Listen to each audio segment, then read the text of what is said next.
राधा स्वामी, राधा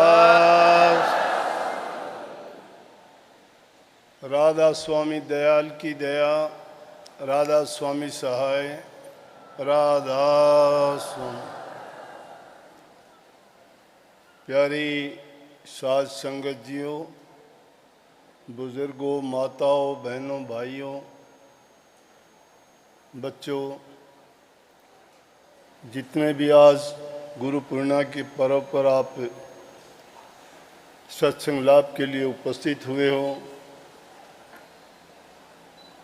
शांति से बैठ के सत्संग लाभ उठाएं। थोड़ी बहुत परेशानी गर्मी की ज़रूर होगी, लेकिन काफ़ी दिन के बाद मिले हैं, इस बात की खुशी भी होगी। और जब खुशी होती है तो फिर इंसान तकलीफ़ को महसूस नहीं करता, और ये तकलीफ़ कोई मायने भी नहीं रखती है। हम जिस काम के लिए उपस्थित हुए हैं, मतलब सत्संग के लिए, प्रभु के नाम के लिए, उनका गुणगान करने के लिए, उसके मुकाबले में अगर हमें कोई पीड़ा, कोई तकलीफ़, कोई कष्ट भी उठाना पड़ता है तो कोई मायने नहीं रखते, क्योंकि वो इतनी सस्ती चीज़ नहीं है कि जो सहज में मिल जाए। बहुत महंगा मोल है उसका, और हो सकता है मालिक की ओर से ये परीक्षा हो देखने के लिए कि इन लोगों में कितना धैर्य है, कितनी इनकी लगन पक्की और सच्ची है। तो जिनकी सच्ची और पक्की लगन होती है, उनका तो ध्यान जो होगा वो उस शिक्षा की तरफ होगा, जो वचन फरमाए जाएंगे उन पर दृष्टि, कान, मन और सारी एकाग्रता जब वहाँ होगी तो बाहर की चीज़ों की उनको शुद्ध नहीं रहेगी, उनको ये परवाह नहीं होगी गर्मी है या सर्दी है या कोई किसी प्रकार का शोर शराबा है। आधी गर्मी तो मेरी समझ में ख़त्म हो चुकी होगी, और थोड़ी देर में महसूस करोगे नहीं रहेगी। आज का ये पर्व गुरु पूर्णिमा का, 60 मास की पूर्णिमा, वेद व्यास जी को समर्पित है, क्योंकि इस दिन वेद व्यास जी का मानते हैं जन्म हुआ था कोई 3000 वर्ष पहले, और इसीलिए इसको गुरु पर्व के नाम से, गुरु पूर्णिमा के नाम से हम पूजते हैं, याद करते हैं और मनाते हैं। गुरु का दर्जा इंसान के जीवन में बड़ा महत्व रखता है। गुरु का, सतगुरु का तो उससे भी ऊंचा है, क्योंकि शास्त्रों में देखोगे, वेद, पुराण, कुरान, जितने भी दुनिया के ग्रंथ लिखे गए, जितने भी ऐसी किताबें लिखी गई जिनमें ज्ञान की चर्चा, प्रभु भक्ति की चर्चा हुई, और उसकी खोज में जो भी निकले उनको गुरु की आवश्यकता पड़ी। वैसे भी दुनियादारी के भी कोई काम करते हैं तो बिना गुरु के कोई काम होता ही नहीं है। जिस व्यवसाय में, जिस काम में, जिस व्यापार में, विद्यालय में या कोई भी आप काम सीखते हो, चाहे वो हमारे जीवन में किसी भी प्रकार का है, तो उसमें हमें कोई ना कोई रहबर, खोजी, गाइड, पथ प्रदर्शक, गुरु जिसको हम कहते हैं, मास्टर कह सकते हो, उसकी आवश्यकता पड़ती है। बिना उसके हमें ज्ञान नहीं हो सकता। गुरु बिन ज्ञान नहीं, ज्ञान बिन ध्यान नहीं, ध्यान बिन भक्ति नहीं है, लिखा है वेद में, पुराण में। तो हर चीज़ में गुरु की ज़रूरत पड़ती है। तो गुरु पूज्य माने गए हैं। प्रथम पूजा माँ बाप की मानी गई, क्योंकि उनके द्वारा हमें जन्म मिलता है। दूसरा गुरु विद्यालय में शिक्षा गुरु है, जो हमें ज्ञान देता है। और तीसरा गुरु जो हमें प्रभु की भक्ति की ओर जो हमें ज्ञान देता है, वो सर्वोच्च और सबसे ऊंचा पद उसका माना जाता है। तो इसलिए गुरु पूज्य है। पूज्य क्यों है कि जब तक गुरु से हमारा प्रेम का, विश्वास का नाता नहीं जुड़ता है, तब तक हम गुरु से कुछ प्राप्त नहीं कर सकते। कोई भी काम करने से पहले, आज भी आपने हम देखे होंगे, अगर पहलवान भी अगर अखाड़े में जाता है तो भी अपने वो उसका गुरु, उसको सिखाने वाला, उसका कोच जो भी होगा, उसके चरणों को छू के उससे पहले आशीर्वाद लेता है। वो उसकी पूजा है। अपने गुरु को जो इस प्रकार का सम्मान देता है, तो गुरु की ताकत उसके साथ काम करती है। गुरु का संबंध जब शिष्य के साथ ऐसा जुड़ जाता है तो शिष्य नहीं, उसके लिए गुरु लड़ता है। इसलिए हमारे शास्त्रों में गुरु का दर्जा बड़ा ऊंचा बचा दिया। परमात्मा मानते हैं ब्रह्मा विष्णु महेश को। परमात्मा का नाम लेके ही उनको सबको समझते हैं। आदित्य शक्ति को लेके वो पैदा हुए थे और आज भी वो हमारे पूज्य हैं। उनकी पूजा करके उनसे आज भी हम हर प्रकार की हमारी ज़रूरतों को पूरी करवाते हैं, उनसे मांगते हैं। हमारी मान्यता है ऐसी, और हमें संतुष्टि होती है उनकी पूजा करके भी। और जो भी कोई धार्मिक अनुष्ठान या कोई भी कार्य करते हैं, ब्राह्मण लोग, पंडित लोग शास्त्र के विधि विधान के अनुसार कोई भी नया मकान बनाते हैं, कोई नींव रखते हैं, कोई कारोबार शुरू करते हैं, तो पूजा पाठ करवाते हैं तो सबसे पहले मंत्र में ही कहते गुरु ब्रह्मा गुरु विष्णु गुरुदेव महेश्वर गुरु साक्षात पार ब्रह्म तस्मै श्री गुरुवे नमः।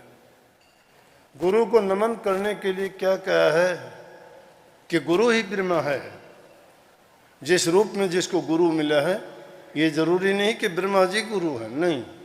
गुरु में सारे गुण हैं, जो उन सब शक्तियों के गुण हैं वो गुरु में माने गए। गुरु में कह दिए कि गुरु ही ब्रह्मा है, गुरु ही विष्णु है, गुरु ही महेश्वर है। और यही नहीं, साक्षात पार ब्रह्म, जिसको ब्रह्मा विष्णु महेश भी पूजते हैं, वो पार ब्रह्म है। वो साक्षात पार ब्रह्म है। तस्मै श्री गुरुवे नमः। इसलिए हम गुरु को नमन करते हैं, प्रणाम करते हैं। इसलिए गुरु का दर्जा बहुत ऊंचा माना गया है। लेकिन संत मत में तो अगर देखोगे तो गुरु के बारे में ही महिमा गाई गई है। वैसे तो मैंने जो पहले बताया, किसी भी ग्रंथ को, पुस्तक को उठा के देखोगे, कहीं भी ऐसा आपको नहीं मिलेगा जहाँ गुरु की महिमा ना हो। जो इंसान निगरा होता है उसको तो आदमी पास में भी अगर नहीं बैठने देते थे। हमारे पुरानी जो परंपराएं हैं उनको अगर देखोगे तो सिखों में तीसरे गुरु जो अमरदास जी हुए, 21 बार गंगा जी गए वो नंगे पैर, लेकिन जब तक उन्होंने गुरु धारण नहीं किया था, गुरु नहीं था उनका। 21 बार हरिद्वार गए, लेकिन एक बार जब वो आखिर में वापिस आ रहे थे तो एक ब्रह्मचारी से उनका संग हुआ। दोनों रास्ते में उन दिनों में पैदल जाते आते थे। आजकल तो सुविधा के अनेक साधन हो गए, आदमी एक ही दिन में जाके वापस आ सकता है। काफ़ी दिन लग जाते थे। तो दोनों आपस में बातचीत करते हुए रास्ते में बैठते उठते, जहाँ ठहरते इकट्ठे रुकते, खाना खाते, और जो भी दिनचर्या के कार्य होते, स्नान करना, कहीं बाहर घूमना, उठना बैठना, सभी काम करते हुए जब आ रहे थे, तो जब 21वीं बार थी या 22वीं बार थी, एक जगह रुक के उन्होंने बाहर घूम के आए, कुर्ला किया पानी से, और वो ब्रह्मचारी जी कहने लगे कि भाई बैठे बैठे जब बात चलते चलते इंसान सभी चीज़ें पूछ लेता है। आप काम क्या करते हो, आप कहाँ के हो, आपके पिता कैसे थे, आपका व्यवसाय क्या है, आपकी जाति क्या है। जब पूछा गया कि आपका गुरु कौन है, अमरदास जी कहने लगे मेरा तो गुरु है ही नहीं कोई। बोला अरे तेरा बुरा हो, तूने तो बहुत गलत किया। उसने जो लोटा था उसका लोटे को मिट्टी से उसने साफ किया। बड़ी अजीब सी बात है, देखोगे तो बड़ी अजीब सी बात है। हमारे यहाँ सब प्रकार की 5 तत्व हैं, उनका 5 तत्वों का रोल हमारे जीवन में क्या है? मिट्टी शुद्ध और पवित्र है। इसी मिट्टी में पखाना करते हो, पेशाब करते हो, बर्तन गंदे मंदे उसी में साफ करते हो, सब गंद मंद इसी में फेंकते हो, और वही मिट्टी वही किसी को खाद रूप में खेत में डालते हो, वो अनाज बन के फिर आता है, फिर हम उसको खा लेते हैं, और फिर उसको मिट्टी जब बनाते हो वही मिट्टी शुद्ध हो जाती है। वही जल है, जल में मगर मेंढक मछलियाँ कितने उसी में जन्म लेते हैं, उसी में मरते हैं, उसी में खाते पीते हैं, उसी में गंध फैलाते हैं, और वही शुद्ध और पवित्र जल है। उनको धोने मांजने से हम उसको पवित्र मानते हैं। इसी हवा को हम विषाक्त बना देते हैं हर प्रकार से, गैसों से, सांस लेने से, बीमारी से, रोग से, इसी वायुमंडल में सांस लेते हैं। लेकिन यही हवा सारी चीज़ों को पवित्र करने वाली भी है। इसी में यज्ञ हवन पूजा पाठ मंत्र करते ये शुद्ध हो जाती है। तो उसने वो बर्तन को शुद्ध करने के लिए मिट्टी से मांजा। मिट्टी क्या शुद्ध थोड़ी है, जल क्या शुद्ध थोड़ा है, वायु क्या शुद्ध थोड़ी रही है, शुद्ध ये खुद ही नहीं है। लेकिन उनको मांजने धोने से उनका जो प्रभाव होता है वो उतर जाता है, चला जाता है। एक दूसरे को ये साफ करते रहते हैं। इंसान के जीवन में भी 5 तत्व बड़ा महत्व रखते हैं। जब इंसान गुजरता है तो आपने लिखा देखा होगा कार्डों पे कि फलाना आदमी 5 तत्व में विलीन हो गया, 5 तत्व में विलीन हो गया। इसका मतलब ये पुतला 5 तत्व से ही बना है। जल, अग्नि, वायु, पृथ्वी, आकाश, ये 5 तत्व हैं। और जब इससे ये शक्ति निकल जाती है, जीवात्मा इससे निकल जाती है, तत्व सब विसर्जित हो जाते हैं। हवा हवा में मिल जाती है, मिट्टी मिट्टी में मिल जाती है, जल जल में मिल जाता है। और ताज्जुब की बात यह है कि प्रलय और महाप्रलय के समय में भी ऐसा ही होता है कि जिस चीज़ और सारी की सारी आखिर में आकाश में ही जाके समा जाती है। तो उसने चलो बात दूसरी तरफ ना ले जाए कि मैं अमरदास जी की तरफ ही लेके जाता हूँ, क्योंकि गुरु महिमा, आज गुरु पर्व है। तो उन्होंने कहा कि मेरा गुरु नहीं है। बोला अरे तूने तो मुझे भी अपवित्र कर दिया, तेरा गुरु नहीं है। जिस इंसान का गुरु नहीं है वो इंसान क्या है? ये महत्व है कि इंसान के जिसका गुरु नहीं उसका जीवन भी क्या है। बोले मुझे पता ही नहीं, उसको पता नहीं था। देखो धार्मिक क्रिया कैसी करता है। 21 बार गया, गंगा जी को पवित्र मानते हैं। स्नान करना उसका दुख नाशनी, पाप नाशनी मानते हैं कि एक बार उसमें स्नान कर लो जाके, हमारे पापों का नाश हो जाता है। अर्जुन साहब के मन में ये भ्रमणाएँ थी ऐसी, लेकिन जब ब्रह्मचारी जी ने ये कहा कि तेरा गुरु ही नहीं है, इसीलिए तो कबीर साहब ने कितनी बड़ी बात कही कि गुरु बिन माला फेरते, गुरु बिन देते दान, गुरु बिन दान हराम है, जा देखो वेद पुराण। वेद पुराण ने यही तो बताया कि गुरु के बिना अगर दान देते हो, तो गुरु के बिना अगर माला फेरते हो, मन मर्जी की माला, मनमुखी काम करते हो, वो माला आपको क्या फल देगी? अंधे बन में अगर कोई चला गया, कहाँ से रास्ता खोज लेगा, किस मंजिल पर पहुंचेगा, वो कहाँ जाएगा? गुरु होगा तो रास्ता बताएगा। गुरु नाम अंधेरे से प्रकाश की ओर लाना है, अज्ञान को मिटा के ज्ञान देना है, पापों से छुटा के धर्म के मार्ग पर चलाना है, दुनियादारी इस काल और माया के जंजाल से निकाल कर भक्ति के मार्ग पर चला के मुक्ति धाम को ले जाना है। ये गुरु का काम है, ये गुरु का महत्व है इंसान के जीवन में। अमरदास जी कहने लगे भाई मेरा तो गुरु नहीं है। बोला तेरा बहुत बुरा होगा, अब से तेरे मेरे 2 रास्ते। तेरा धर्म नहीं है मैं तेरे हाथ से पानी भी पी लूँ या तेरे हाथ की लगी हुई कोई चीज़ को भी छू लूँ। अमरदास जी बेचारा अपने आप को अछूत समझने लग गया। उसको नफरत और घृणा हो गई कि मैं इतना निकम्मा आदमी हूँ कि मैंने इतनी बार गंगा जी में स्नान किया फिर भी पवित्र नहीं मैं। गुरु ऐसी क्या चीज़ है? चिंता लग गई उसको। पवित्र विचार थे, पिछले जन्मों के संस्कार भी बहुत उत्तम थे। जिसके पिछले जन्मों के उत्तम संस्कार नहीं होते, इस जीवन में भी वो कुछ अच्छा नहीं कर पाता है। लेकिन जिसके पीछे के संस्कार अगर अच्छे होंगे, भूल से, संगत से, किसी और कारण से अगर वो भटक भी जाता है कोई बात नहीं, प्रभु ने सबका विधान बनाया है, कभी न कभी उसको ऐसा अवसर मिलता है, उसको ऐसी ठोकर लगती है कि उसके लिए वो ऐसी हालात पैदा कर देती है कि उस रास्ते पे उसको अपने आप लेके चली जाती है। प्रकृति का नियम है ये, वो उसको भटकने नहीं देती। देर अबेर वो उस रास्ते पे अपने आप आ जाएगा। जिसकी करनी में भंग रह जाता है पिछले जन्म में, अगला जन्म इंसान का पाता है, गुरु मिलता है, सत्संग मिलता है, नाम भी मिलता है।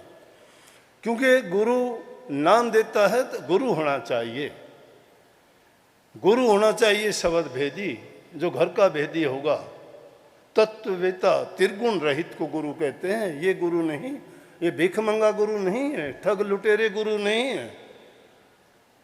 मैंने कहा तत्ववेता त्रिगुण रहित। जो तत्ववेता कौन है? जिसने करनी की है। करनी किसने? गुरु की रहनुमाई में हो सकती है। मन मर्जी से गुरु अगर कोई बनता है, वो किसी का भला क्या करेगा, खुद भी इस कालजाल से नहीं छूट सकता। अमरदास जी इस चिंता में हो गया, नींद नहीं आती, भूख नहीं लगती। अच्छे संस्कार वाला था, घर में सोता, रात को नींद नहीं आती कि गुरु किसको बनाऊं, गुरु कैसा होना चाहिए, गुरु किसको कहते हैं, क्या पहचान करूं गुरु की, कौन ऐसा गुरु होगा जो मुझे ये रास्ता, सही रास्ता दिखा दे। दुनिया में तो गुरुओं की, धर्मों की, पंथों की कमी नहीं है, लेकिन ऐसा गुरु मुझे मिले कि जो मुझे प्रभु से मिलाप करवा दे, मेरा ये जन्म मरण का जंजाल है इससे छुटवा दे। इस काल और माया के देश में मैं नहीं जीना और रहना चाहता। इसी चिंता में काफ़ी दिन गुजर गए, तो एक दिन रात को नींद नहीं आ रही, वो इसी चिंता में जब सोया हुआ था, उसी के घर में उसके भाई के लड़के की पत्नी, जो गुरु के घर से थी, अंगद साहब की लड़की, अंगद साहब की लड़की थी, और वो रात को शब्द गा रही थी, जे सो चंदा उगमिया सूरज चढ़े हजार, ऐता चांदन होंदिया गुरु बिरग होन अंधियार। कहती है कि चाहे 1000 सूरज चढ़ जाएं, लेकिन गुरु जिसके जीवन में नहीं है तो अंधियार है। गुरु इसका मतलब ज्ञान का स्रोत गुरु है, गुरु ही उसके जीवन में प्रकाश करने वाला है। कही कि जे 100 चंदा उग गया, कि 100 चंद्रमा भी उग जाएं, 1000 सूरज भी चढ़ जाएं, सूरज चढ़े 1000, अरुण जितना चांदन होता है, इतनी रोशनी हो जाए, तो भी जिसके जीवन में गुरु नहीं है तो अंधेरा ही अंधेरा है। बस उसी टाइम वचन उसके हृदय में लगा कि ये गुरु का भेद है, ये जिसकी वाणी है। सुबह करनी मुश्किल हो गई, दिन निकलते ही लड़की के पास जाता है, पत्नी है, कहने लगा बेटी मुझे ये बता दे, जो वाणी आपने पढ़ी रात को कि गुरु बिन घोर अंधियार, ये वाणी किसकी थी? कहने लगे जी ये नानक साहब की वाणी है। नानक साहब मेरे पिताजी के गुरु हैं और हम इसका पाठ किया करते हैं। बोले बेटी तू मुझे मिलवा दे, तेरे पिता के पास ले चल। बोले मेरे पिता का हुक्म यह है कि जब तक हम तुझे नहीं बुलाएं हमारे घर आने की जरूरत नहीं। बोला कोई बात नहीं, अगर तुझे कुछ कहेंगे तो मैं अपने सिर ले लूँगा, लेकिन मुझे तुम गुरु से मिलवा दे, भेंट करवा दे, तेरा एहसान नहीं भूलूंगा। मेरे जीवन में वो अंधेरा है जो तुमने कहा है, और उसमें चांदन जब होगा जब मुझे गुरु से मिलाप होगा, मुझे उस गुरु के दर्शन करवा दे।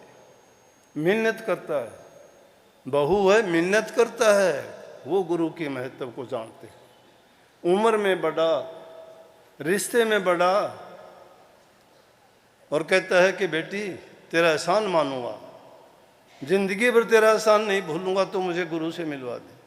जब इतनी बातें सुनी, कहने लगी अच्छा मैं आपको लेके चलूंगी। इंसान है, माया की पट्टी आंखों पर पड़ जाती है, बुद्धि पर पर्दे पड़े हुए हैं, भूले हुए हैं हम। लाख चेताओ, लाख हमें ज्ञान की ठोकर लगती है, अनेक अवसर हमें मिलते हैं, लेकिन हम भूल जाते हैं इस माया देश का रूप ऐसा है। चलते चलते भी मन में ख्याल करता है कि अगर सच्चा गुरु, पूरा गुरु है, मुझे रास्ते में तो लेना आ जाए तो मैं समझूंगा कि भाई पूरा गुरु है। अब पता लग गया नहीं लग गया, अब लड़की ने संदेशा भेजा नहीं भेजा, अंगद साहब कहने लगे भाई समधी आ रहा है, समधी आ रहा है। उसको ये नहीं पता वो शिष्य भाव से आ रहा है, तुझे गुरु बनाने के लिए आ रहा है कि मुझे जाना चाहिए, हम बेटी वाले हैं, वो फिर भी बेटे वाले हैं, तो हमें इज्जत और सम्मान करना चाहिए। रास्ते में ही चला गया। दिल को दिल से राह होती है, उसने विचार किया नहीं, गुरु के साथ तार जुड़ के गुरु लेने पहुंच गया। देखते ही हक्का बक्का हो गया रास्ते भी कि अरे मैंने तो सोचा था कि पूरा गुरु होगा, मुझे लेने आ जाएगा, तो लेने आ गया, ये तो पूरा गुरु है। पैर पकड़ लिए, बोले कि कहने लगे क्या करते हो, हम तो बेटी वाले, आप मेरे पैर ना पकड़ो। बोले आप गुरु हैं, गुरु का पद बहुत ऊंचा होता है, मैं शिष्य बनने आया हूं, मैं आपका समधी और चौधरी नहीं हूं, मैं शिष्य भाव से आपको गुरु के भाव से इज्जत और सम्मान देता हूं, मुझे माफ़ करो और मुझे भी वो नाम की बख्शिश करो। नाम वो दौलत है जिस जीव को मिल जाती है, उसके जन्म जन्मांतर के पाप कर्म कट जाते हैं। हम नाम लेते हैं, देखा देखी ले लेते हैं, ठीक है लेना चाहिए, लेकिन उस भाव से नहीं लेते, हमारे भाव नहीं होते। भाव बिना भक्ति नहीं होती।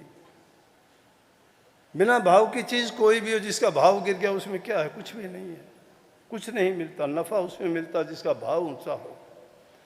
तो भक्ति में भी भाव ऊंचा होना चाहिए। कहने लगा कोई नहीं, घर चलो, वहां करेंगे बात। नाम की दीक्षा दी अर्जुन साहब सदा के लिए, उसी घर के बन के रह गए, गए नहीं कहीं भी। और उसी का कारण था कि गद्दी के तीसरे गुरु बने अमरदास जी। गद्दी उन्हीं को दी गई, इतनी बड़ी उम्र थी। अमरू अमरू के नाम से जाने लगे। अमरू सेवादार कौन है? अमरू है। अपने गुरु के लिए पानी लाता था, जो जमुना जी से पानी लाता, नंगे पैरों जाता था, गुरु को पीठ ना दिखे मेरी। इतनी सेवा उसने करी, उम्र ज्यादा थी, इतनी उम्र होते हुए भी गुरु के लिए अपना जीवन उन्होंने पूरा लगा दिया। उन्होंने गुरु के महत्व को समझा। एक ही वचन उनको लगा था कि अरे तू नुगरा है, नुगरे आदमी का तो हाथ से कुछ लेने का, पास में बैठने का और उसके हाथ से कोई चीज लेके अपने लिए प्रयोग करने का बहुत बुरा पाप लगता है। तो इसलिए गुरु की महिमा क्यों गाई कि गुरु ब्रह्मा है, गुरु विष्णु है। गुरु सारे काम करता है, ब्रह्मा का काम रचना करना है। गुरु हमारे लिए सब रास्ते खोलता है। गुरु हमारे लिए पाप हरता कर्ता के कर्ता, हमारे दुखों को मिटने वाले, जीवन को संभालने वाला, सद्गुणों को देने वाला, रोग व्याधियों से बचाने वाला, हमारे मान सम्मान की रक्षा करने वाला, इस जीवन में इस काल और माया से बचा के निकाल के प्रभु के चरणों तक पहुंचाने का प्रबंध करने वाला गुरु है। ऐसे गुरु को बार बार नमन है, कोटि कोटि प्रणाम। धन्य है हमारा जीवन, हमें पूर्ण गुरु मिले। पूर्ण गुरु का मतलब कोई किताबी गुरु नहीं है। गुरु बहुत प्रकार के होते हैं। गुरु है 4 प्रकार के, अपने अपने अंग। पारस गुरु, दीपक गुरु, मलिया गुरु, भृंग। ये 4 गुरु 4 प्रकार के गुण बताए। पारस गुरु, पारस गुरु में ये गुण होता है कि जैसे पारस पत्थर लोहे को छू दे तो अपने गुण उसमें दे देता है, लेकिन अपने जैसा नहीं बना सकता। वो लोहे को सोना बना देगा लेकिन उसको पारस नहीं बना सकता। गुरु तो है लेकिन पूर्ण गुरु नहीं है। गुरु है वो, इसलिए एक दर्जा गुरु का पारस गुरु माना गया है। अपने प्रकार का गुरु है वो। अपने गुण उस पर लोहे सोना बनाएगा लेकिन अपना गुण और उसमें ज़्यादा नहीं दे सकता। तो कहा कि पारस गुरु। दूसरा दीपक गुरु है। दीपक गुरु का दर्जा बहुत ऊंचा माना गया है। वो उसके अज्ञान को मिटा के ज्ञान देता है, अंधकार मिटा देता है, उसके भ्रमों को निकाल देता है। जो भी उसके मन में शंकाएं होती हैं उनका सबका समाधान कर देता है। ये कागज लेखी, पुस्तक लेखी, ग्रंथों की लेखी बात नहीं है, ये प्रैक्टिकल बात है। जो इंसान करनी करता है, नाम का अभ्यास करता है, नाम का सुमरण करता है, अंतर में प्रवेश करता है और जब रूहानी दर्जों पर पहुंचता है तो उसके भ्रम मिटते हैं। ये भ्रम किताबों की बातों से नहीं मिलते। लाखों बात सीख लेना, कुछ नहीं मिलेगा। तो दूसरी प्रकार का गुरु दीपक गुरु है। और तीसरी प्रकार का मलिया गुरु, मलिया गुरु कहते हैं चंदन को। चंदन के बाग में अगर दूसरे पेड़ भी होते हैं तो उनमें चंदन का पेड़ उनमें अपने गुण पैदा कर दिया, उनको चंदन थोड़ा बना सकता है। इसलिए गुरु का संग करने से, गुरु के पास रहने से, जब तक करनी नहीं करोगे ना तो वो गुरु के गुण तो नहीं आ सकेंगे, लेकिन तब्दीली जरूर हो जाएगी। जिस प्रकार से एक पत्थर है, सख्त है, बाहर पड़ा हुआ है, उसकी तासीर गर्म है, लेकिन पानी में डाल दोगे तो ठंडा तो जरूर हो जाएगा। वो है तो पत्थर का पत्थर, रहेगा पत्थर ही वो, लेकिन तासीर में थोड़ा फर्क आ गया, वो ठंडा रहेगा, वो गर्म है। और चौथी प्रकार का गुरु कौन है? भृंगी गुरु। भृंगी गुरु वो होता है कि एक पतंगा होता है जो उड़ता रहता है, दूसरे पक्षियों कीड़ों को अपना डंक मारता है, डंक मार के बेहोश करके उसको लेके आता है। अपनी कोई उनकी औलाद संतान नहीं होती। मिट्टी का घरोंडा बनाता है, उसमें बंद कर देता है, और बंद करके फिर भूं भूं की आवाज़ निकालता है, शब्द सुनाता है, उसको अपना जैसा बना देता है। जब वो बाहर निकलता है तो भृंग है। तो ये चार प्रकार के गुरु के अंग तो बता दिए, लेकिन ये अपने अपने प्रकार से हैं। लेकिन पूर्ण गुरु तो वो होता है उसमें चारों ही गुण होते हैं। इसीलिए कहा है कि गुरु ब्रह्मा भी है, गुरु विष्णु भी है, महेश्वर भी है, और वो साक्षात पार ब्रह्म है। तो इसलिए जो गुरु मिल जाए तो गुरु की पूजा का विधान बताया है। गुरु की पूजा क्या है? गुरु के वचन को मानना, गुरु की आज्ञा में चलना, गुरु जो कहता है वो करना, संशय नहीं करना, भाव रखना। संशय जहाँ हो जाता है वहीं भक्ति का भवन धराशायी हो जाएगा। भक्ति का भवन हमेशा भाव पर खड़ा होता है, श्रद्धा विश्वास पर खड़ा होता है। और श्रद्धा और विश्वास जिसके नहीं होते हैं, वो चाहे लाख भक्ति किया करो, लाख नाम जपया करे, लाख वो बहाने करो, कितना ध्यान लगाने की कोशिश करो, उसको कुछ नहीं मिलता। इसीलिए गुरु की रहनुमाई में माला फेरना, गुरु से पूछ के ही दान दक्षिणा देना, गुरु से पूछ के ही शुभ और नए कर्म करना, क्योंकि गुरु जानता है कि किस प्रकार के कर्म करने से उसको कैसा फल मिलेगा। आप तो सोच समझ के करते हो कि मैंने नेक काम कर दिया, मैंने अच्छा दान कर दिया, गरीब की मदद कर दी, भूखे को कुछ दे दिया। लेकिन दुनिया में बहुत ड्रामेबाज हैं, कोई भूखा बन के, कोई नंगा बन के, कोई ज़रूरतमंद बन के आपको ठगता है, आपसे लेके जाता है, वो ले जाके या तो अंडे मांस खाता है, शराब पीता है, कोई और उल्टा सीधा कर्म करता है, तो पाप उसको कम देने वाले को ज़्यादा लगता है। अब उसने तो इस भाव से दिया था कि मैंने दूसरे का हित कर दिया, बेचारे की ज़रूरत थी, लेकिन ज़रूरत वाले ने क्या किया? उसने तो गलत काम किया ना, गलत काम करने से उसने पाप कर दिया। और उसे पाप के बदले में उसको क्या मिला? अकेला वो पापी नहीं है, पाप में साझी देने वाला हो गया। वो अगर नहीं देता तो पाप कैसे करता? इसलिए कही कि गुरु के बिना दान देना हराम है। शास्त्रों में लेख देखोगे, जिन्होंने ऐसे काम भी किए तो बड़ा वो है, उनको कष्ट झेलने पड़ते हैं। तो गुरु की पूजा का विधान क्या बताया कि गुरु जो कहता है वो करते चलो। गुरु का वचन मान सब लीजिए, हानि हो तो होने दीजिए, शक नहीं, उस पर कोई हिलो हुज्जत नहीं। अगर उसमें हिलो हुज्जत करते हो तो इसका मतलब यह है कि आपका भाव नहीं है, आप गुरु से ज़्यादा जानते हैं, आप गुरु से ज़्यादा चतुर हैं, ज्ञानी हैं, समझदार हैं। इसलिए गुरु चाहे तुम्हें अज्ञान बस कहता है, गुरु मजाक में कहता है, गुरु तुम्हें गुस्से से कहता है, तो समझो तुम्हारा हित करता है। गुरु जानता है तुम्हारे लिए कौन सी चीज़ है। जिस प्रकार से किसी बच्चा कितना प्यारा होता है माँ को, और उसको अगर कोई फोड़ा फुंसी या कोई और दूसरी चीज़, हड्डी टूट फूट हो जाती है, डॉक्टर के पास लेके जाती है। डॉक्टर जब उसको छेड़ता है या उसको काटता है या उसका ऑपरेशन करता है और बच्चा चिल्लाता है, तो उसकी माँ कह देगी क्या इसको छोड़ दे? नहीं, उसकी माँ को तकलीफ उससे भी ज़्यादा होती है, उसका बच्चा है, लेकिन वो उसको पता है कि डॉक्टर जो करेगा वो तेरे लड़के के लिए अच्छा करेगा, नहीं तो इसकी ज़िंदगी में सारे पूरी ज़िंदगी इसे दुख को भोगता रहेगा। इसी प्रकार से गुरु भी उस माँ की तरह से है। गुरु हमारी माँ भी है, गुरु हमारा बाप भी है, गुरु हमारा सब कुछ है, सर्वस्व गुरु है। तव में माता पिता से तव में बंधु सखा, वही हमारा बंधु है, वही हमारा मित्र है, वही हमारा सखा है, वो हमारा हितकारी है हर प्रकार से। इसलिए गुरु के पूजने का विधान है। तो गुरु की पूजा का तरीका क्या है? पूजा मूलम गुरु पदम, पूजा करो तो गुरु के पद की, गुरु की पद की पूजा। और गुरु वाक्य को मंत्र मान लो। गुरु जो कहता है, गुरु का वचन जो है मंत्र है। गुरु दर्शन करो। स्वामी जी महाराज ने कैसा कहा, गुरु दर्श करो आंखन से, गुरु वचन सुनो श्रवण से, गुरु के बल मन को मारो, गुरु के बल काल संहारो।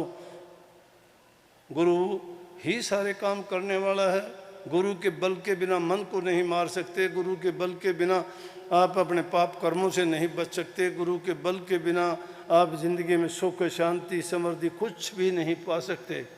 गुरु को जो आगे लेके चलता है उससे शिष्य को काल माया और यम तीनों शक्तियाँ देखती रह जाती है, उसका कुछ नहीं बिगाड़ सकती, क्योंकि उसके पास गुरु का लिखा हुआ पटा है। और जब वो देखते हैं कि ये गुरु का शिष्य है, उनका बस नहीं चलता। करनी बहुत बड़ी है। शुभ कर्म और नेक कर्म तभी करोगे जब गुरु की रहनुमाई में, गुरु की आज्ञा में चलोगे। इसलिए गुरु के गीत गाए गए, और जो गुरु की आज्ञा में चलता है उसके जीवन में कोई विघ्न नहीं है। विघ्न होगा तो भी वो हट जाएगा। गुरु उसका एक कवच है शिष्य के लिए। हर प्रकार की व्याधि से, उपाधि से, तकलीफ से उनकी रक्षा करता है। उस गुरु की ओट, गुरु की शरण, गुरु की चरण और शरण में जो आ जाता है, समझो कि उसने अपने जीवन को संवार लिया। इंसान का चोला इतना मिलना आसान नहीं है। बड़े हमारे शुभ नेक कर्मों के कारण ये अवसर हमें मिला, और अगर इसमें हम भूल कर देते हैं और अमरदास की तरह से ये चाह नहीं रखते कि हमें गुरु मिल जाए, और गुरु जिसका मिल जाता है तो उसका लेखा निमट जाता है। लेखा किस चीज़ का है? कर्म का। जो 3 प्रकार के कर्म हैं, क्रियमान कर्म, संचित कर्म और प्रारब्ध कर्म। प्रारब्ध कर्म के कारण हमें जन्म मिला है। समझने के लिए बहुत छोटी सी बात है। जैसे आप कोई काम करते हो, नौकरी पेशा करते हो, काम करते करते आपकी तनख्वाह बैंक में जमा होती रहती है। जो आपका खर्च हो जाता है, बचा हुआ बैंक में रहता है। आगे जो नहीं होता और उसमें दूसरा जुड़ता चला जाता है। हमारे जीवन में यही तो 3 क्रिया होती रहती हैं। जो कर्म करते हो, कर्म बढ़ता रहता है। जो हमने किए हैं उसका फल हम भोगते रहते हैं। जो अब किए करने से बच जाता है वो जमा होता रहता है, अब भी जमा होता रहता है, पिछले जन्मों का भी जमा होता हुआ आया है। और वो एक जन्म से दूसरे जन्म में फाइल पूरे होने पे ब्रॉड फॉरवर्ड जैसे बैंक में खाता हो जाता है, उसी प्रकार से हमारे कर्मों का खाता भी ब्रॉड फॉरवर्ड होता रहता है। और जब आगे आ जाता है तो भोगना हमें ही पड़ता है, और जो अब करते हैं वही हमारा प्रारब्ध कर्म होगा। कुछ लोग कह देते हैं भरम में पड़ के कि हाँ किसने देखा है, किसने कि आगे क्या होगा क्या नहीं होगा। अब है ये, अब नहीं। समझने का प्रयास करो। जिन लोगों ने अच्छे नहीं किए उनको अच्छा जीवन नहीं मिला। हमारा ऐसा कौन सा अच्छा कर्म था कि हम अच्छे इंसान पूर्ण रूप से सब ज्ञान इंद्री, कर्म इंद्री, सद्बुद्धि और पूरा शरीर लेके पैदा हुए? और उनका कौन सा जुल्म था जो अंधे, लूले, लंगड़े, बहरे और भिखारी पैदा हुए? कोई गरीब के घर में पैदा हुआ, अगर जीवन में उसको मिला तो वो भी क्या मिला कि टुकड़ा मांग के पशुओं की जैसा जीवन बिताता है। और जिनको अच्छे घरानों में, अमीर घरों में जन्म मिला, उनका कौन सा अच्छा काम था? इसका मतलब ये जाहिर है कि पीछे का जिसका कर्म अच्छा था उसी को मिला ना। जिस बच्चे ने अच्छी पढ़ाई की वही तो उत्तीर्ण हुआ, उसको ऊंचा पद, ऊंची डिग्री मिली ना। जिसने टेस्ट में अच्छे अंक प्राप्त किए वही तो ऊंचे ओहदों पर पहुंचे न। बाकी तो नीचे उनका सिलेक्शन नहीं हुआ, घूमते हैं वो। इसी प्रकार से सोच लेना चाहिए। हम वो बड़े भाग्यशाली जीव हैं कि जिनको ये उत्तम शरीर, उत्तम जीवन हमें मिला। और उसके बावजूद किस घर में जन्म हुआ हमारा? गुरु के घर में। जिसको गुरु मिल गया, जिसको सत्संग मिल गया और जिनको नाम की दीक्षा मिल गई, उन जैसा भागी जीव तो कोई है भी नहीं। नाम क्या है? नाम कोई ऐसी चीज नहीं है कि किताबों में लिखी है, 4 अक्षर की बात बता दी, किसको कह दिया ओम नमः भगवते वासुदेवाय, ओम शांति, ओम शांति, जाओ। या कह दिया कि कोई भी जो 4 अक्षर का, 3 अक्षर का, 5 अक्षर का, अरे वो नहीं, वो तो मन लगाने को, समझाने के लिए है। सच्चा नाम तो तुम्हारे अंदर में जब जाओगे, खोज करोगे, वो नाम तब जाहिर होगा जब प्रकट होगा।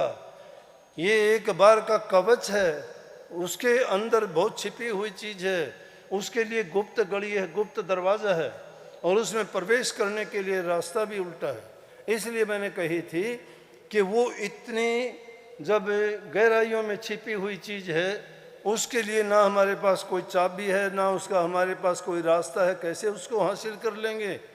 वो बेशकीमती चीज़ हमारे अंदर में ही छिपी हुई है, लेकिन उसकी कुंजी सतगुरु के हाथ है, और सतगुरु कुंजी उसको देगा जिस पर गुरु का विश्वास है।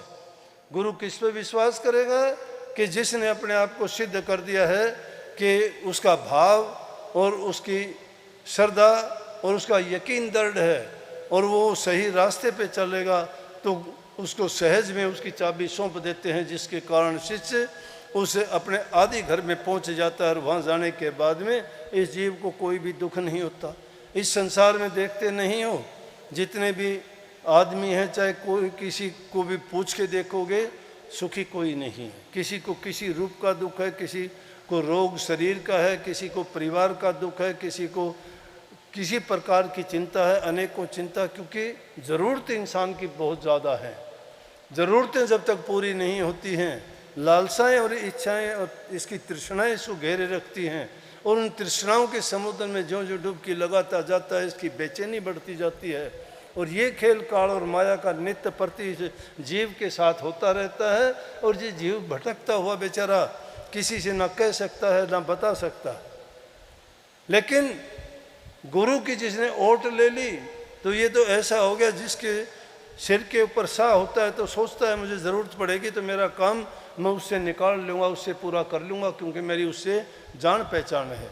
इसलिए गुरु ज्ञान के दाता है, गुरु मुक्ति के दाता है, गुरु पापों के हरने वाले हैं, और वो सहज में ही उसके बदले में हमसे क्या लेते हैं? कुछ नहीं लेते। बदले में हमारे से कुछ नहीं लेते, हमें देते ही देते हैं, लेकिन हम ले ही नहीं सकते, लेना जानते भी नहीं हैं। लेना कैसे चाहिए? हम मांगते और भिखारी दुनियादारी के लोगों के बन जाएंगे, सतगुरु के भिखारी नहीं बनते। और सतगुरु की दुकान पे जो माल मिलेगा उसका कोई मोल तोल नहीं है, और दुनियादारी की चीज़ों की अगर कोई तुम छोटी सी भी चीज़ लोगे, उसके लिए तुम्हें लाख जलालत बर्दाश्त करनी पड़ती है। लेकिन गुरु ना कभी तुम्हें जो देता है उसका कोई हिसाब नहीं, कोई लेना देना नहीं, उसका कोई मोल तोल नहीं। इसीलिए तो कहीं कि हम सत्य नाम के व्यापारी हैं, और जो सत्य नाम का सौदा करने के लिए आए हैं, उसका कोई ना तोल है, ना मोल है, ना तराजू है, ना बाट है, ना घाट है। जिसको तोलना ही नहीं है, तोलने की ज़रूरत नहीं, वो पूरा है। सत्य का सौदा पूरा उतरता है, खरा उतरता है, उसमें कमी नहीं है। लेकिन सत्य का सौदा करने वाला होना चाहिए। जैसे अगर उनके नाम सुनोगे, दादू साहब ने किया, पलटू साहब ने किया, कबीर साहब ने किया, नानक साहब ने साक्षात करके दिखा दिया।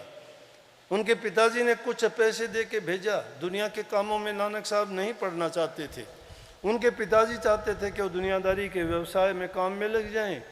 उनको कुछ पैसे दे के कहने लगे, जा व्यवसाय कर, कुछ धंधा कर, कुछ पैसे कमा के ला, देखता हूँ कितना तू लाभ कमाएगा। पैसे दे के नानक साहब को भेजता है। और संतों ने प्रकट नहीं किए, नानक साहब ने प्रकट कर दिया कि उस सत्य का सौदा कैसे करते हैं। नानक साहब ने आम लोगों के लिए वो सौदा सस्ता लगा दिया, कह दिया। और क्या देखते हैं कि साधुओं की टोली में जाके बैठ जाते हैं, जहाँ राम नाम का सुमन कीर्तन जाप होता है, मस्ती से उनका कीर्तन सुनते हैं और बैठ के कहते हैं मेरी जेब में पैसे हैं, भंडारा इनका लगाओ, तुम्हारे पास कुछ नहीं है। तो उन पैसों का भंडारा लगा दिया। पिता सोचता है कि व्यापार करके आएगा। पिता दुनियादारी के व्यापार के पैसों के इंतज़ार करता है। उसने जो व्यापार किया है उसका लेखा आगे लिखा जाता है, उसका 1000 गुना उसका बना दिया गया है। जब जाके पिताजी से कहता है कि क्या सौदा किया, क्या सौदा लिया, कितना मुनाफा आया या घाटा हुआ, बोला कि बहुत सत्य का सौदा करके आया हूँ, मैंने ऐसा वैसा सौदा नहीं किया। पिता खुश हुआ कि ऐसा क्या सौदा सत्य का करके आया, इतना खुश है। बोला कि साधु महात्मा मिले थे, मैंने उनका भंडारा कर दिया। बोले अरे बेवकूफ़, तू तो पूंजी को डबो के आ गया। बोला पिताजी मैं तो उसका हजारों गुना बढ़ा के आ गया। दुनियादारी के लोगों के लिए 4 पैसे इकट्ठे कर लेते तो उससे क्या होता, मैंने तो वो उन महापुरुषों के लिए लगा दिया कि जिनके जबान में, जिनके कर्म में, जिनके सांस सांस में प्रभु का नाम था, और उस काम में लगाया हुआ पैसा कभी खाली नहीं जाता। इसलिए मैंने सत्य का सौदा किया, झूठ और कपट का नहीं किया। ये नाम का सौदा, भक्ति का सौदा बड़ा सत्य का सौदा है। इस सत्य के सौदा करने के लिए सत्य मार्ग पर चलना है, उसके लिए है बड़ा कठिन, बहुत कठिन है। बड़ी आदमी को बर्दाश्त करनी पड़ती है, उसमें धैर्य होना चाहिए, सहन शक्ति होनी चाहिए। उसके लिए तप करना पड़ेगा, साधना करनी पड़ेगी, बहुत साधना करनी पड़ेगी, त्याग करना पड़ेगा, पता नहीं क्या क्या सुनना भी पड़ेगा।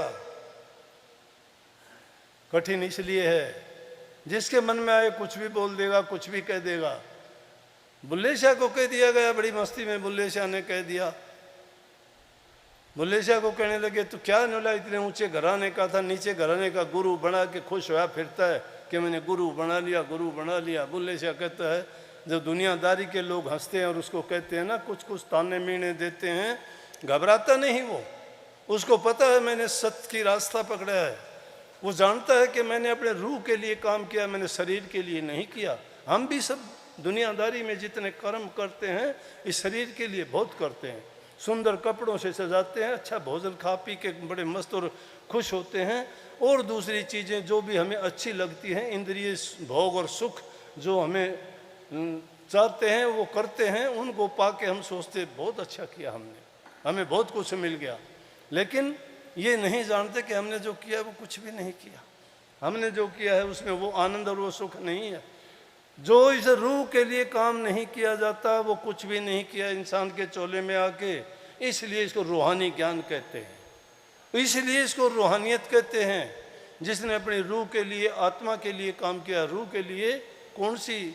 रूह के लिए खुराक है भक्ति की, नाम की, सत्संग की, प्रभु के गुणगान की।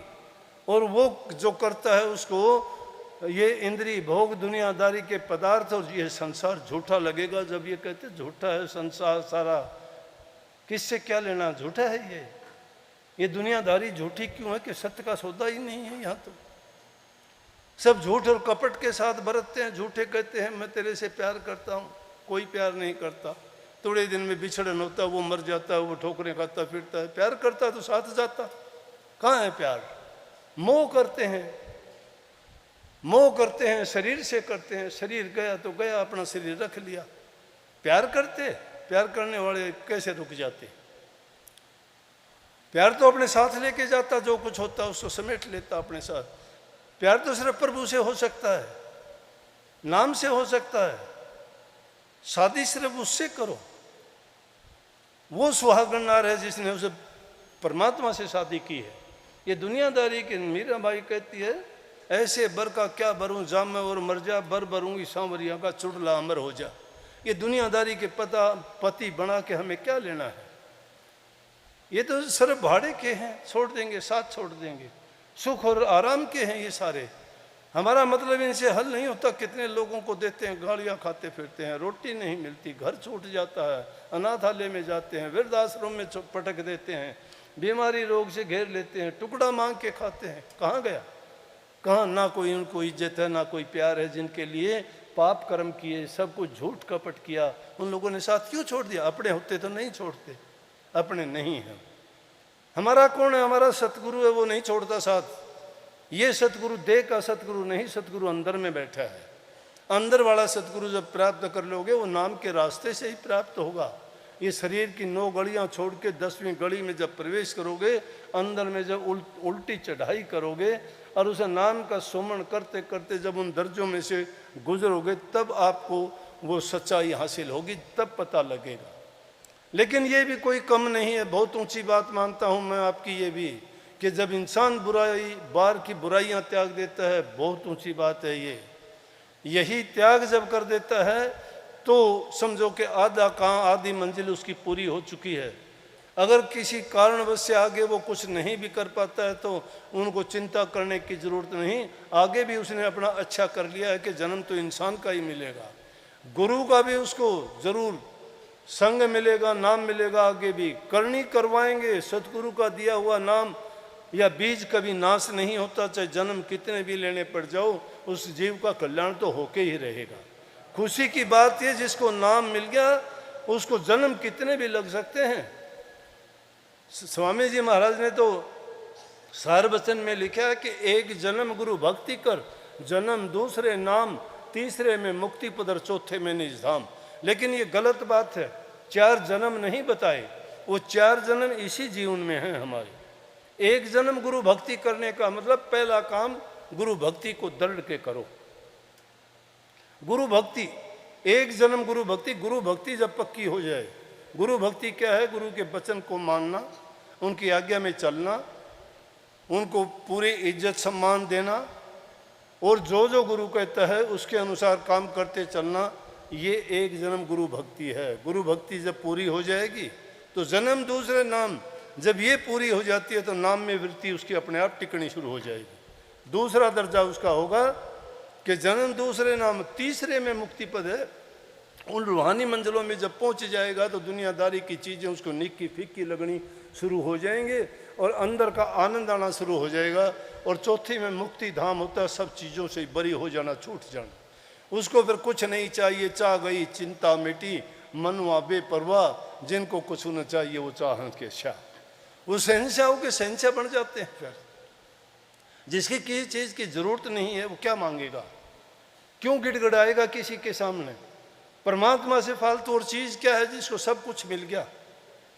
जिसने पेड़ को अपना लिया उसको पत्ते फूल टाणी कोई ज़रूरत नहीं रहेगी, उनकी वो नहीं इच्छा करेगा कि मुझे ये मिल जाए वो मिल जाए। तो इसलिए इसी जन्म में वो चारों दर्जे, ये 4 दर्जे हैं, उन चारों दर्जों को इसी जन्म में हम पूरे कर सकते हैं। लेकिन और संत मत की तो खूबी ये है कि उसके साथ जो तरीका बताया गया है, सुमरण का भी, भजन का और ध्यान का, तीनों चीज़ें एक साथ चलती हैं। सुमरण के साथ साथ ध्यान भी है और ध्यान के साथ शब्द का सुनना भी है। लेकिन उससे पहले जो मैंने बात बताई वो हमारी है। आपने जब बुराइयां छोड़ दी हैं तो उस रास्ते पर चलना हमारे लिए, सबके लिए बड़ा सुगम है, कोई कठिन नहीं है। वो लोग कहते हैं ना, जिस तरह कबीर साहब ने एक ही वाणी में दोनों बात कह दी। कहते हैं कि पिया का मार्ग कठिन है, तू कहते अनेडा। पिया का मार्ग सुगम है, बहुत सुगम रास्ता है वो, तू कहते अनेडा। इंसान को कठिन रास्ता कौन सा लगता है? जिसमें कुछ पैसे देने पड़ जाएं, जिसके लिए कुछ मेहनत काम करना पड़ जाए।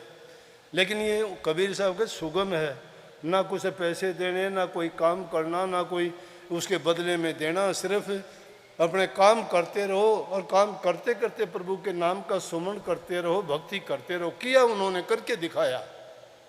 ये नहीं कि उन्होंने कह दिया, नहीं, करके भी दिखाया और बोले कि आप भी कर सकते हो। वो ताना तनते तनते लोगों को कहते हैं कि देखो मैं ताना तो तनता हूँ, लेकिन मैं ताना नहीं तनता, अंदर में प्रभु के नाम को जपता हूँ।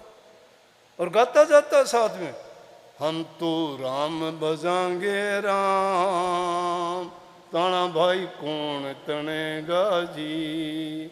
कि मैं ताना तनता ही नहीं, तनता है, ताना बुन रहा है।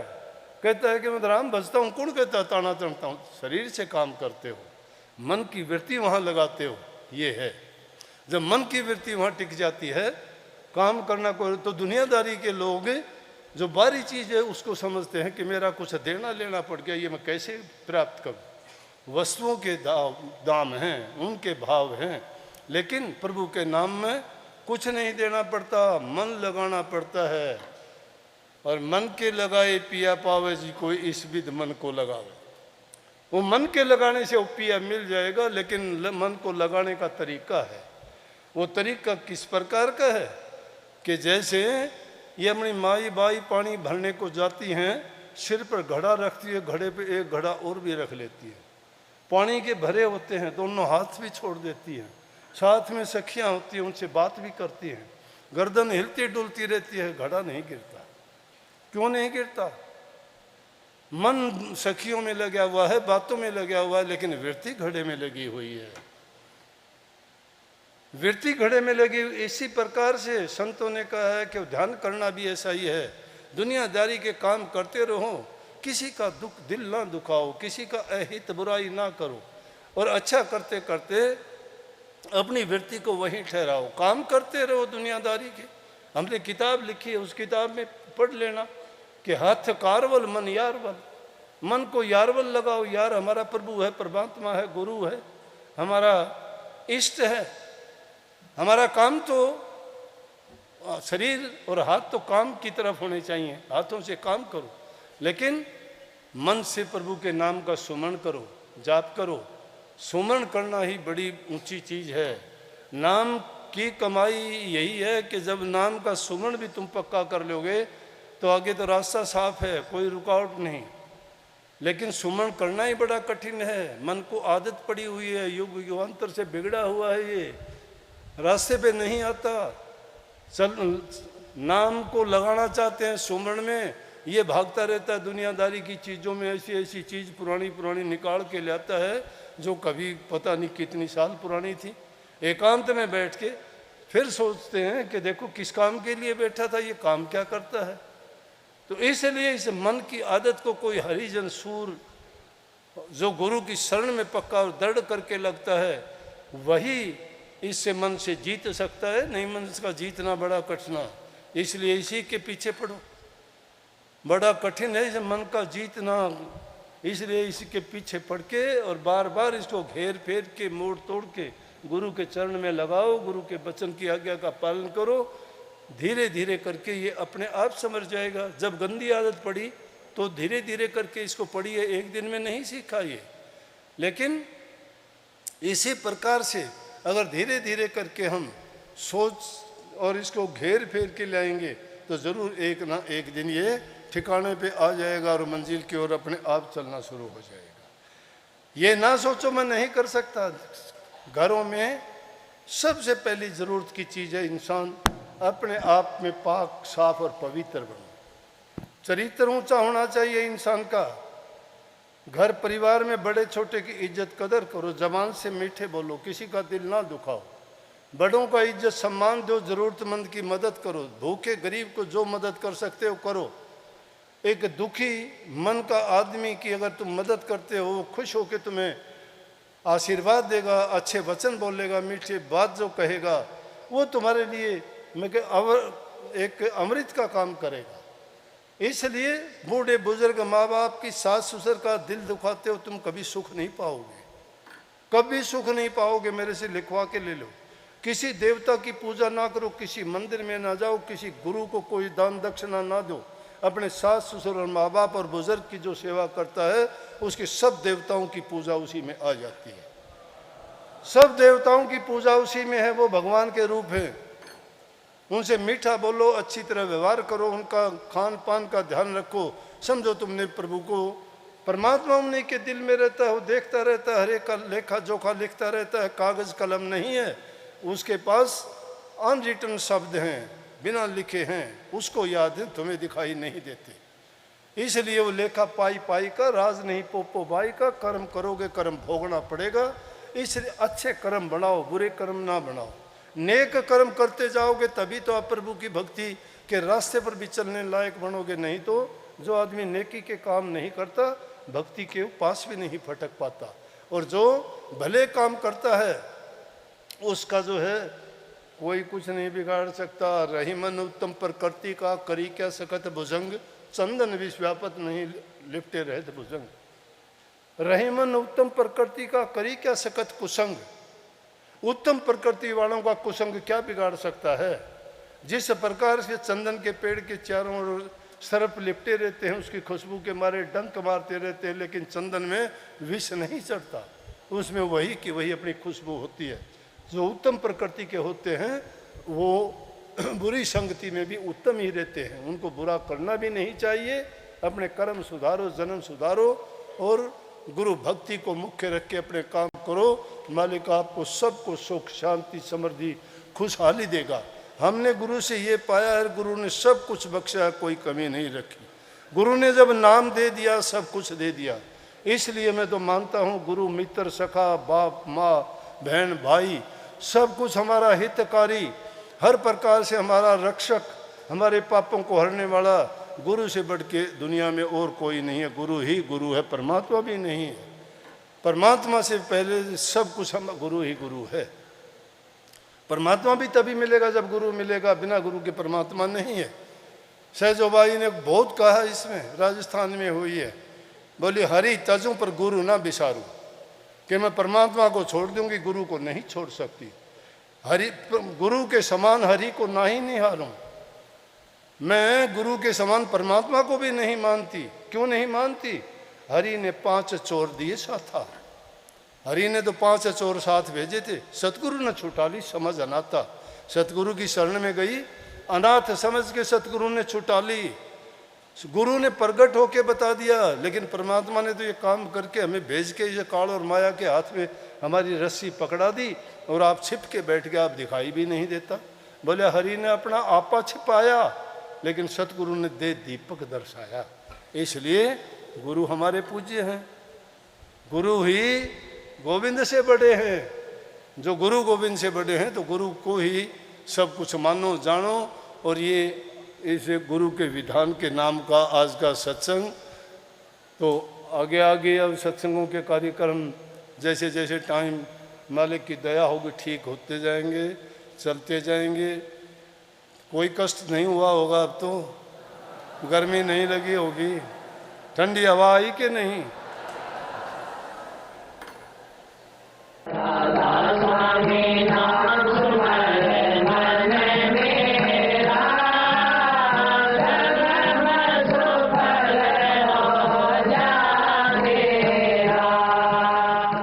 हमारे संत वाणी चैनल को सब्सक्राइब करें, वीडियो को लाइक करें, शेयर करें और हाँ, बेल आइकन पर क्लिक करना बिल्कुल ना भूलें, ताकि हमारी किसी भी वीडियो की सूचना सबसे पहले आपको मिले।